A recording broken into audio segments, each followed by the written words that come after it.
1800 hours Pakistan Standard Time. Assalamu alaikum. This is Radio Pakistan. The news read by Daman Zaman. The headlines. The Prime Minister has directed for the provision of education, health and safe environment to the helpless and deprived children, which is the responsibility of the state.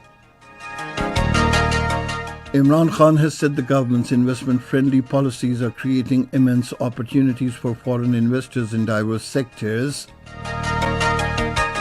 The Special Assistant on Information says skilled youth will help strengthen the economy of the country. The National Assembly was informed today that the Pakistan steel mills will be revived through public-private partnership. The United Nations has warned to reduce aid next month to the Houthi-controlled areas in Yemen due to security reasons. In today's Kabaddi World Cup 2020 matches, Canada beat Azerbaijan by 40 points to 31, while Iran defeated Germany by 54 to 23 points in Faisalabad. And now the news in detail. Prime Minister Imran Khan has directed for taking every possible step regarding safe environment for children and protecting them from any sort of exploitation.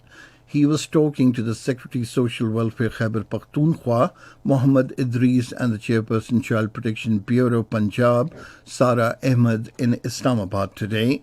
The Prime Minister said provision of health, education, safe environment and other facilities to children is among the top priorities of the government. He said full attention should be paid on provision of education, health and safe environment to children facing deprivation. He said helpless and deprived children are the responsibility of the state. Prime Minister Imran Khan has said the government's investment-friendly policies are creating immense opportunities for foreign investors to explore diverse sectors.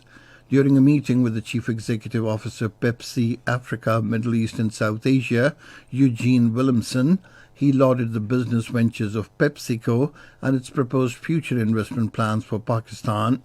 Eugene Williamson apprised the Prime Minister of PepsiCo's existing investment portfolio in Pakistan and expressed willingness to bring projects aimed at enhancing employment opportunities for the country's talented youth. The President, Dr. Arif Alvi, has emphasized on utilizing skills and abilities of the youth for the promotion of industry in the country. He was addressing a ceremony held to distribute checks of loans among the youth under the Prime Minister's Kamyab Jawan program in Sialkot today. The President said education and small and medium enterprises can bring fast development to the country. He said the young generation will have to be harmonized with the modern-day demands. The President expressed the confidence that the youth who receive loans will contribute to national development by paying taxes and providing jobs to others. Addressing the ceremony, the Special Assistant to the Prime Minister on Information and Broadcasting, Dr. Firdaus Ashik Awan, said empowering the youth is the vision of the Prime Minister Imran Khan. She said skilled youth will help strengthen the economy of the country and practical steps toward this direction are being taken. The National Assembly was informed today that the Prime Minister Emergency Programme is being launched to enhance cotton production in the country. The Minister of State for Parliamentary Affairs Ali Muhammad Khan informed the House during question hour that new seed varieties will be provided to farmers to enhance the productivity of cotton crop. The Parliamentary Secretary for Commerce and Textiles, Ali Hamza, informed the House that Pakistan steel mills will be revived through public-private partnership.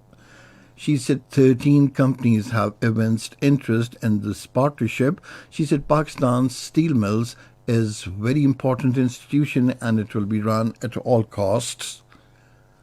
The advisor on finance, Hafiz Sheikh, has said the economy has stabilized as a result of the historic steps taken by the present government. Speaking on a motion in the National Assembly regarding the economic conditions in the country today, he said the world institutions including International Monetary Fund, Bloomberg, World Bank, Asian Development Bank and Moody's are recognizing our economic performance. The advisors said the stock exchange stands stabilized and exports are increasing, which witnessed 0% growth during the 5 years of previous government. Participating in the debate on the country's economic condition, the Minister for Power, Omar Ayub Khan, said the previous governments made the country dependent on power plants run on costly imported fuel. He regretted that the Pakistan Muslim League Nawaz and the Pakistan People's Party governments ignored the renewable energy, but we are giving priority to it to provide cheap electricity to the people. He said the renewable energy will attract billions of dollars in investment in the country. A Saudi company will invest $4 billion in solar projects in Balochistan. He said our target is to generate 8,000 megawatt of energy through renewables by 2025. The President, Dr. Arif Alvi, has summoned the joint session of the Parliament on Friday at 11 a.m. This is Radio Pakistan. The Federal Minister for Economic Affairs, Hamad Azhar, has reiterated Pakistan's commitment to the earliest completion of its Financial Action Task Force action plan. In a tweet, he said Financial Action Task Force plenary is a technical process and irrespective of and without speculating on any final decision at the plenary, we look forward to acknowledgement of significant progress that Pakistan has made. The Special Assistant to the Prime Minister on Overseas Pakistanis, Zulfikar Bukhari, says the PTI-led government is committed to take every possible step to protect the citizens from coronavirus outbreak.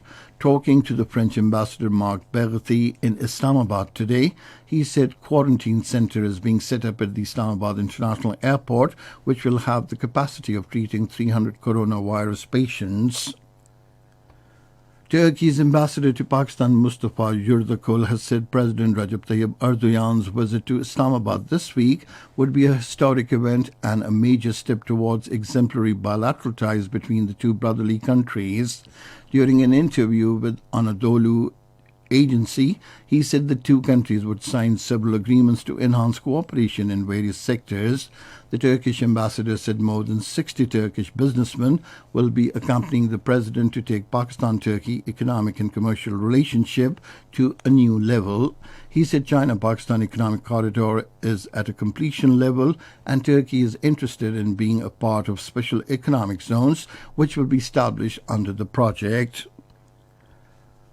In occupied Kashmir, the democratic political movement has urged the United Nations and the United States to take notice of human rights violations being perpetrated by the Indian troops and initiate measures for the settlement of the Kashmir dispute in accordance with the aspirations of the Kashmiri people. The meeting was chaired by party chairman Firdaus Ahmed Wani in Srinagar to discuss the grim human rights situation in the territory, particularly after revoking of Kashmir's special status by India on 5th of August last year. The meeting expressed concern over the deteriorating health of party leader Shakil Ahmed Bhatt, who is illegally detained under the Black Law Public Safety Act. The United Nations has warned to reduce aid next month to the Houthi-controlled areas in Yemen due to their restrictions. A United Nations official said in a statement that threats, intimidation and restrictions against aid workers have been increasing in recent months. Meanwhile, Abul Mohsen Tawus, the head of the Houthi-run Humanitarian Affairs Coordination Council, said in a statement that measures taken by the authorities in Sana'a are primarily aimed at protecting humanitarian aid organizations and their workers. A U.S. Taliban peace deal could be signed this month if the Taliban significantly reduced violence, and that deal could lead to withdrawal of American troops from Afghanistan. Two Afghan government sources and a Western diplomat said in their statements a day after the Afghan President Ashraf Ghani said there has been a possible breakthrough in the U.S. Taliban talks in Qatar. And now Kabaddi. Canada beat Azerbaijan by 40 points to 31 in today's first match, while in the second match Iran defeated Germany by 54 to 23 points of the Kabaddi World Cup in Faisalabad. The third match between Sierra Leone and England is underway, while Pakistan will take on Australia later in the evening. And finally, the weather. Rain with snowfall over the hills is expected at isolated places in Upper Khyber Pakhtunkhwa, Gilgit-Baltistan and Kashmir during the next 24 hours. However, light rain drizzle is also expected in Islamabad and Potokar region during the period. Mainly cold and dry weather is likely to prevail in other parts of the country. And that is the end of this news bulletin. For more news and analyses, log on to our website, radio.gov.pk, and you can also watch the live video streaming of our bulletins on the link, facebook.com/Radio Pakistan News Official.